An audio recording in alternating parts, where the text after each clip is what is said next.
Hello students, good morning. Welcome to practical series of geotechnical engineering. तो आज हम जो है वो अनकन्फाइंड कंप्रेशन टेस्ट जो है वो परफॉर्म करने वाले हैं। तो उसके लिए हमें क्या क्या इक्विपमेंट्स चाहिए होगी मैं पहले आपको दिखा देता हूँ। आपको ऐसा मोल्ड चाहिए होगा, ओके, फर्स्ट ऑफ ऑल। उसके बाद एक स्टॉप वॉच चाहिए होगी, सॉइल सैंपल चाहिए होगा, ग्रूविंग के लिए ऐसा टूल चाहिए होगा और स्केल चाहिए होगी।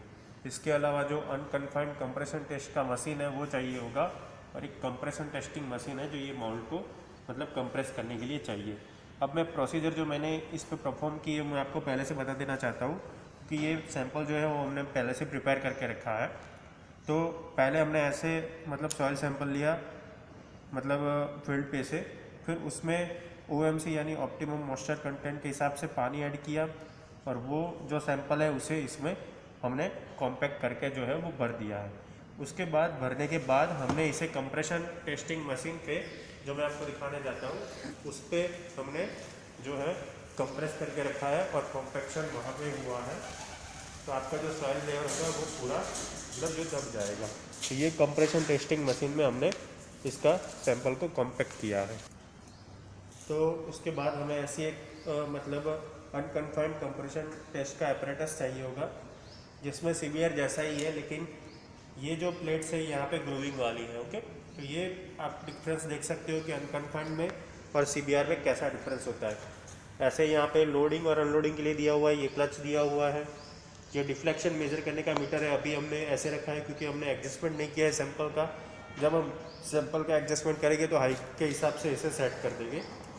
एक ऐसा क्लच आपको दिया होगा जो 2.50 न्यूटन, 1.25 न्यूटन और 1.50 न्यूटन पे रहेगा। ये उसका सिटिंग लोड है, ओके। CBR और इसमें एक ही डिफरेंस है कि इसमें जो ये प्लेट होती है ये ऐसे ग्रूविंग वाली होती है, और CBR में आप देखो तो ऐसे फ्लैट होती है। तो इतना डिफरेंस है दोनों मशीन्स के बीच में।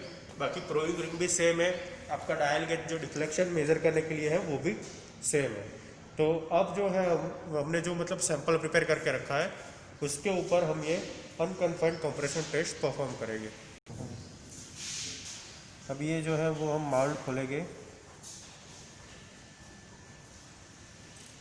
मोल्ड को ये ग्रूविंग टूल की मदद से इसको ग्रूव कर देंगे। ग्रूव करने की ज़रूरत क्यों पड़ती है? क्योंकि मैंने जो प्लेट दिखाई आपको बेस प्लेट, उस पर ग्रूविंग वाला मतलब है, इसके हिसाब से सैंपल वहाँ पे सेट हुए, ऐसा हमें इसको बनाना है, ओके। तो मैं इसको यहाँ से ग्रूव करता हूँ। इसको धीरे धीरे ग्रूव करना है ताकि ग्रूव अच्छे से हो सके।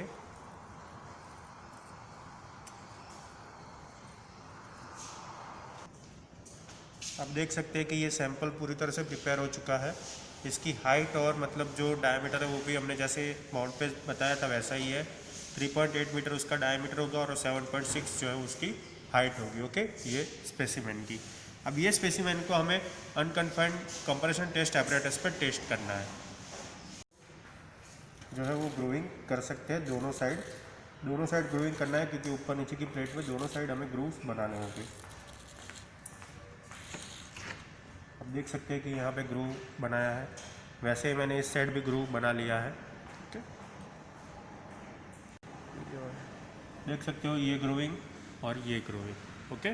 तो अब इसे हम फ्रेम पे सेट करेंगे।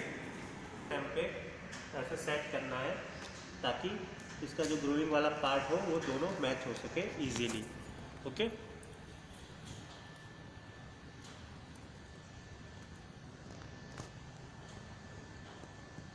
अब मैं ये लोडिंग फ्रेम एडजस्ट करूँगा।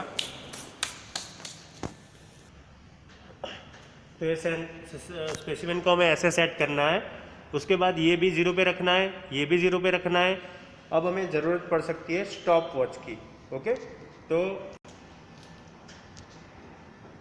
सबसे पहले हमें ये दोनों है वो प्रोविंग रिंग और डायल गेज जो 0 पे सेट कर देना है। हमने स्विच ऑन करके रखी है मशीन की, इसलिए यहाँ पे लाल जो लाइट है वो जल रही है। यहाँ से लोडिंग होगा, यहाँ से अनलोड होगा, ओके। इसको हमें जब तक क्रैक्स डेवलप ना हो तब तक टेस्ट करना है, और हर एक आधे मिनट पे हमें इसके रीडिंग्स लेने हैं। तो मैं इसके रीडिंग अपने हिसाब से वर्कबुक में लिखते रहूँगा, क्योंकि रीडिंग लिखना और आपको रीडिंग दिखाना दोनों एक साथ में नहीं हो सकता, इसीलिए। तो हम, और एक बात ये ध्यान में रखनी है कि यहाँ पे जो गियर है वो सेटिंग लोड 1.25 न्यूटन पे हमें सेट करके रखना है। ओके, तो मैंने ये यहाँ पे 1.25 ऑलरेडी सेट करके रखा है। अब जस्ट हमें कल क्या करना है, ये जो मशीन है उसे एक पे चालू करना है और 1 नंबर पे ले जाना है, और उसके बाद इसको अनलोड करने के लिए 2 नंबर पे ले जाएंगे, तो ये मशीन जो है वो ऑपरेट होना चालू हो जाएगा। तो हम स्टार्ट करते हैं स्टॉप वॉच के साथ। ओके,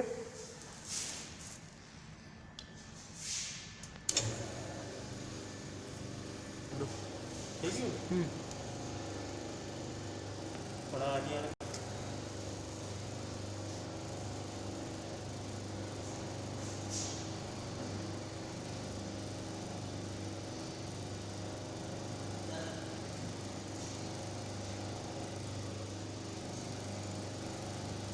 जैसे ही कंप्रेस होना चालू होगा यहाँ पे रीडिंग दिखाना स्टार्ट होगा। अभी कंप्रेशन जो है वो पूरा हुआ नहीं है, इसलिए आपको कोई रीडिंग दिखाता नहीं है। ओके,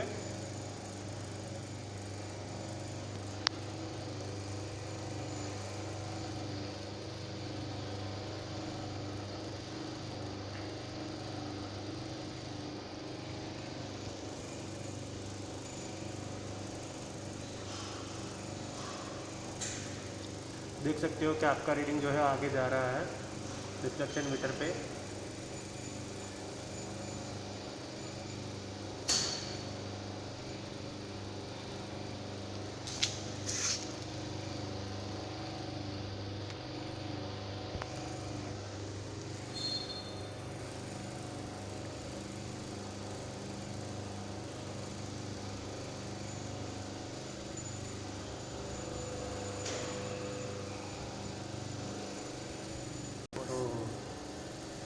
अब यहाँ पे देख सकते हो कि आपका जो मतलब है वो स्टार्ट हो गया है कंप्रेस होना सॉइल स्पेसिमेन, और क्रैक्स भी डेवलप होना चालू हो चुकी है। तो जब तक ये फेल नहीं होता तब तक उसे हम कंप्रेस करते रहेंगे।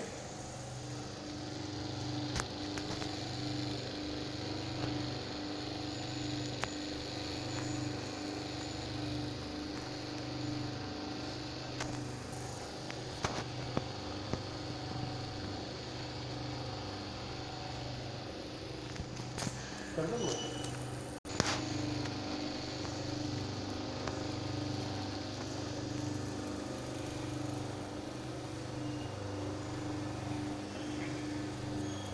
क्रैक्स डेवलप हो चुकी है तो हमें इसे बंद कर देना चाहिए। ओके,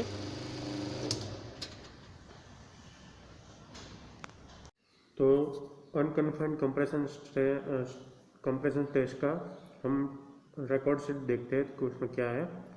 तो उसमें फर्स्ट ऑफ ऑल हमने ये सैंपल एरिया दिखाया है आपको। तो सैंपल एरिया जो है आपका सैंपल था 3.8 डायमीटर का। ओके, तो उसका जो मतलब एरिया होगा सर्कुलर का π/4 इंटू डी स्क्वायर से आता है, तो आपका एरिया होगा π/4 इंटू 3.8 का स्क्वायर।